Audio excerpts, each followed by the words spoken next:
If you're a Christian and you're striving to live a life like Christ, allow God to speak to you. Allow this to convict you, not to condemn you, but to convict you. Let's talk about obesity.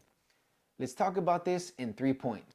First point, money. How much money do you spend on going out to eat? How much money do you spend on getting food delivered to work every day? How much money do you spend on drinks and snacks? I've seen people at work every morning with Starbucks and Dunkin' Donuts, and then they order Chick-fil-A through Uber Eats for lunch. And I'm like, man, we work for the same company. How do you got all this money to be buying breakfast and lunch every day? Are you being responsible with your money? Are you being a good steward with what God has given you? How much money can you save by making your own lunch at home or making coffee at home? No one is saying you can't have coffee.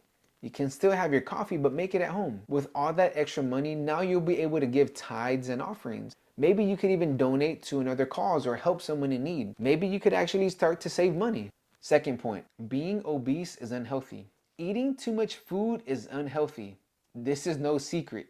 Eating too much and eating too much junk food and fast food is not healthy. People are dying every day from unhealthy eating habits. There is an epidemic of high blood pressure and diabetes in our country. The #1 killer in the US is heart disease, and most of the leading causes of heart disease can be avoided with a healthy lifestyle. The Bible says sin leads to death, and the sin of gluttony is killing people every day in our world. Third point, gluttony. Gluttony is defined as the overindulgence of food or drink. Many people lack self-control and discipline in this area. The topic of gluttony isn't very popular. Now, food is essential to survive. We need to eat.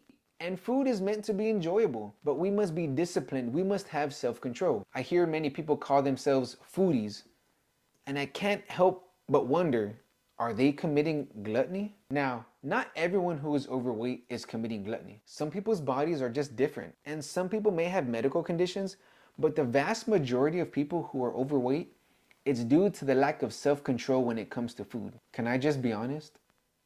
There is a lot of big men of God today in the church, and being too big is not holy. Being really big is not holy. Obesity is a direct result of gluttony. One can't help but wonder that when a man of God lacks self-control and discipline when it comes to food, where else are they compromising?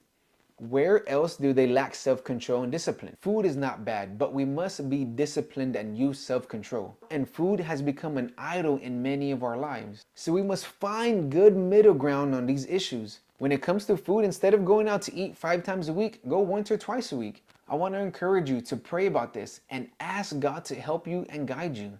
Many Christians will not agree with me, and many will think, man, this is overkill. But there are some of you, and you know who you are. You have a calling over your life. God has set you apart to be used for His kingdom. So be encouraged today, and God bless you.